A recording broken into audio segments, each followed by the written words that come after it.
Hello dear learners, welcome back to Digital Classroom with your Pradeep sir. You know very well that our curriculum is designed according to the communicative system, and according to the communicative system it is very much important to develop our communicative skills, that is listening, speaking, reading and writing skills. Keeping in mind this important thing, I design my classes from which you would be able to develop your 4 skills. In our syllabuses from primary level to higher education, dialogue writing is included, and dialogue or conversation, we know that making question is very much important. And in your first part also you have to answer some open-ended questions, and so to be expert in answering the open-ended questions, I think you should first develop your skills how to make questions. That's why I designed my class how to make questions, and in my previous class I discussed types of questions, yes no questions and WH questions, and I gave you a list of auxiliary verbs and list of WH words. Today I will discuss how to make yes no questions or how to start conversation in English. And from that list of auxiliary verbs, today I will deal with do verbs, that is how to make questions with do, does, and we will also learn how to answer this type of questions. Dear learners, first we will see a question: do you like tea? Dear learners, one thing you know that my slogan is learning English with the help of our mother tongue also. That's why in my lecture I use Bengali and English. So today also I will use both the language for your better understanding. So বন্ধুরা, যদি তোমরা কাউকে প্রশ্ন করতে চাও যে তুমি কি চা পছন্দ করো, তাহলে এই প্রশ্নটা কিভাবে করবে? এর জন্য আমরা অক্সিলারি ভার্ব অবশ্যই ব্যবহার করব প্রথমে। এখন অক্সিলারি ভার্ব তো আমরা 4টা ক্যাটাগরিতে দেখেছি: do verb, be verb, have verb, modal verb. এই ক্ষেত্রে আমরা কি ব্যবহার করব? সেই ক্ষেত্রে আমরা বাংলার দিকেই লক্ষ্য করব, যে এখানে বাংলা মূল ভার্বটার শেষের অংশটা, যে তুমি কি চা পছন্দ করো, করো রেগুলার অ্যাক্টিভিটিস, করি, ধরি, খাই, যাই, এইসব ক্ষেত্রে আমরা ডু অথবা ডাজ দিয়ে প্রশ্নটা করব। So now question arises, do or does, what will we use? এই ক্ষেত্রে আমরা পার্সন এবং সাবজেক্টের পার্সন এবং নাম্বারটা বিবেচনা করব। If the subject is third person singular number, then we will start the question using does. In other cases we will use do. ওকে, যদি আমরা বলি তুমি কি চা পছন্দ করো, তুমি কি চা পছন্দ করো, তাহলে এটার প্রশ্ন আমরা কিভাবে করব? করো, ডু অথবা ডাজ, এখানে সাবজেক্ট ইউ, সেকেন্ড পারসন, তো এর ক্ষেত্রে আমরা ডু দিয়ে শুরু করব। Only for third person singular number we will start the question with does. In another cases do. So we know that তুমি or you is not included in third person singular number, so certainly we will start the question with do. So do দিয়ে আমরা প্রশ্নটা শুরু করব। do then subject. It should be remembered that in interrogative sentence first come auxiliary verbs then the subject.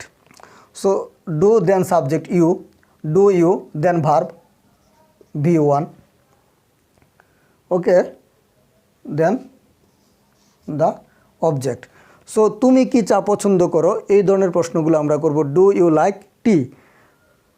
এখন যদি বলি সে সে কি চা পছন্দ করে। Now what will we use, do or does? I said it first, that third person singular number.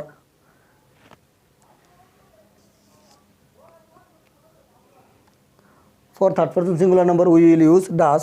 So she or he or she, this is third person singular number, he or she. So we will use here does. Does she like tea? সে কি চা পছন্দ করে? Does she like টি। একটু চিন্তা করলে দেখতে পারবে যে এগুলো কেন ইয়েস নো কোয়েশ্চেন বলা হয়। দেখো, এই প্রশ্নগুলোর উত্তর আমরা ইয়েস অর নো বলেই দিতে পারি। যদি বলি ডু ইউ লাইক টি, যদি আমরা খুব সংক্ষেপে উত্তর দিতে চাই ইয়েস অর নো, আর যদি আরেকটু বাড়িয়ে প্রপারলি উত্তরটা দিতে চাই, সো আমরা ইয়েসের পরে সেই অক্সিলারি ভার্বটাকে ব্যবহার করব, ইয়েস। যদি বলে do you like tea, yes I do.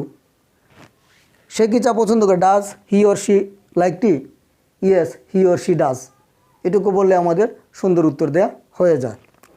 So now the question, we face problem with do or does, that's why I will give you some clue from which you will easily get the idea about the use of do or does.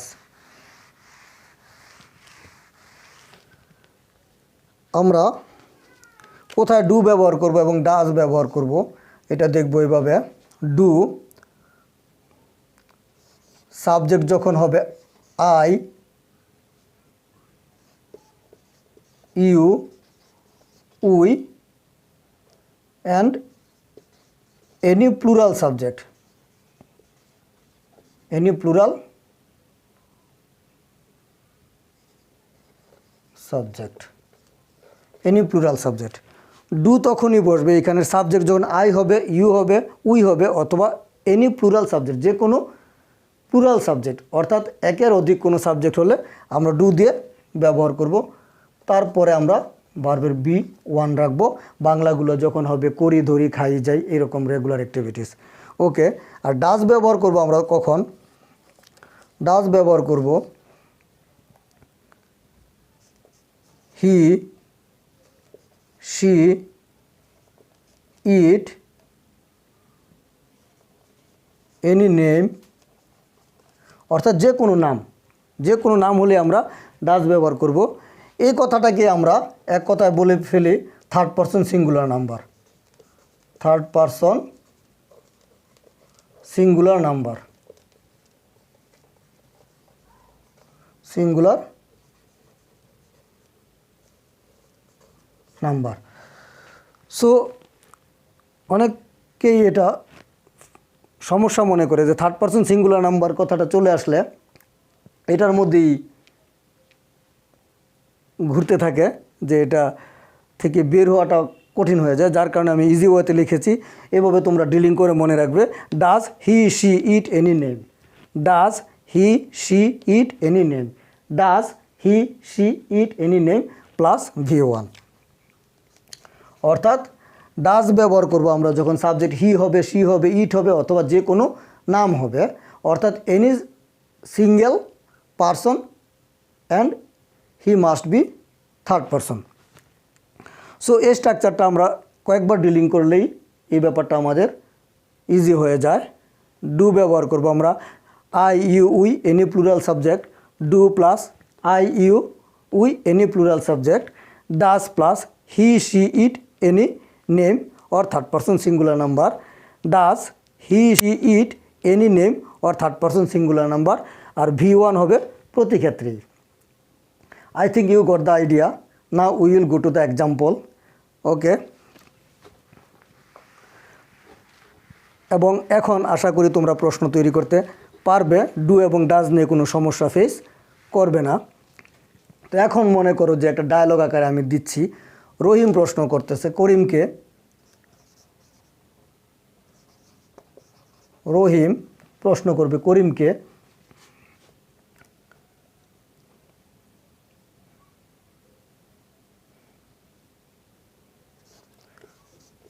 You like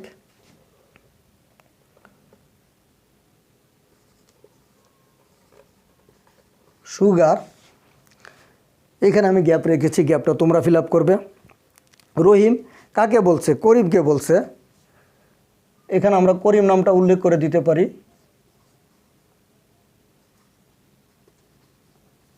Karim,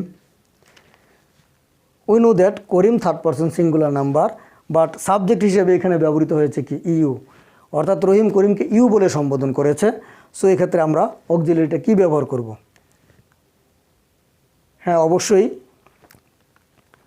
you R right, এখানে do ব্যবহার করতে হবে। Do you like sugar করিম। এখন করিম answer দিবে। মনে করো আমরা এই ডায়ালগ আকারে শিখতে গিয়ে উত্তরটা কীভাবে দিতে হয় সেটাও শিখে ফেলবো। করিম এবার কি বলবে?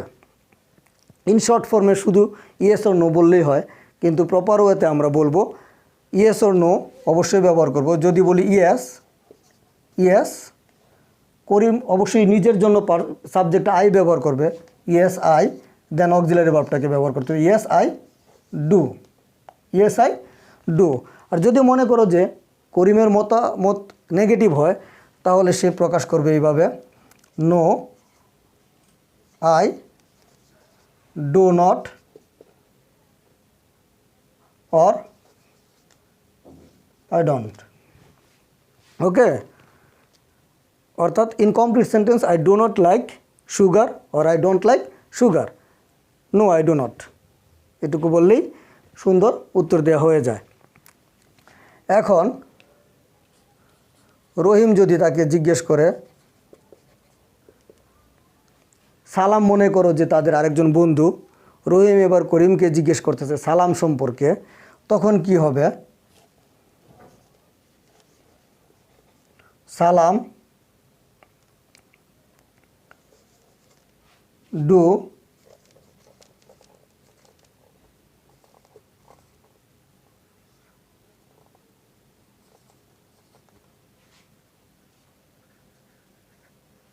Exercise.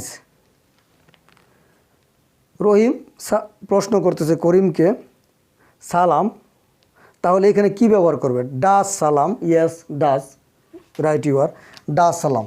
Since Salam is a name or third person singular number, does Salam do exercise, অর্থাৎ সালাম কি এক্সারসাইজ অথবা ব্যায়াম করে? সালাম কি ব্যায়াম করে? দেন উত্তরটা কি হবে? করিম কি বলবে? ইয়েস দিয়ে যদি উত্তর হয় ইয়েস, হি বলবো, সালামের জন্য আমরা হি ব্যবহার করব, ইয়েস হি ডাজ, অক্সিলারিটা চলে আসবে উত্তরের ক্ষেত্রে। যদি উত্তরটা নেগেটিভ হয় তাহলে বলবো no he doesn't or he does not, he does not or doesn't.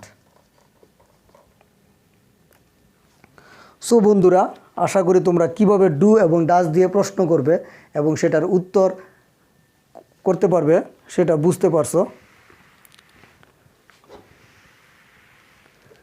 আর এই আন্ডারস্ট্যান্ডিং থেকে তোমরা তোমাদের স্পিকিং স্কিল যেমন ডেভেলপ করতে পারবে এবং পরীক্ষায় যেই ডায়ালগ আসে অর্থাৎ কনভারসেশন আসে, এটা একদম প্রাথমিক লেভেল থেকে আমাদের শিক্ষা ব্যবস্থায় উচ্চতর শ্রেণী পর্যন্ত ডায়ালগ রাইটিং রয়েছে, তোমরা লিখতে পারবে। এবং তোমাদের কমপ্লিটিং স্টোরি লিখতে হয়, সেই ক্ষেত্রে তোমাদের এই স্কিলটা ব্যবহার করে তোমরা পরীক্ষায়ও ভালো নাম্বার পাবে এবং তোমাদের কমিউনিকেটিভ স্কিলও ডেভেলপ হবে এবং অন্যকে শুনেও তোমরা বুঝতে পারবে কনভারসেশনে সে কী প্রশ্ন করতেছে, তার উত্তরটা কীভাবে দিতে হবে। So I will not linger my class today. I will give you some homework. At home, you will try to make minimum 20 sentences. Sentences means questions.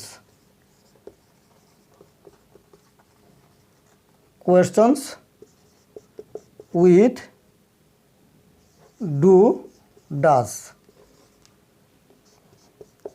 ভাষায় তোমরা ডু এবং ডাজ ব্যবহার করে কমপক্ষে 20টা প্রশ্ন তৈরি করবে এবং সেগুলোর অ্যান্সার নিজেরা দিবে, ডায়ালগ আকারে সাজাবে তারপর, এবং ডায়ালগটাও নিজে আয়নার সামনে দাঁড়িয়ে প্র্যাকটিস করবে। দেখবে গ্র্যাজুয়ালি তোমার speaking skill, listening skill, reading skill এবং রাইটিং স্কিল কতটা দ্রুত ডেভেলপ হচ্ছে। সো তোমাদের বেটার লাইফ উইশ করে আজকে ক্লাস শেষ করব। Thank you all.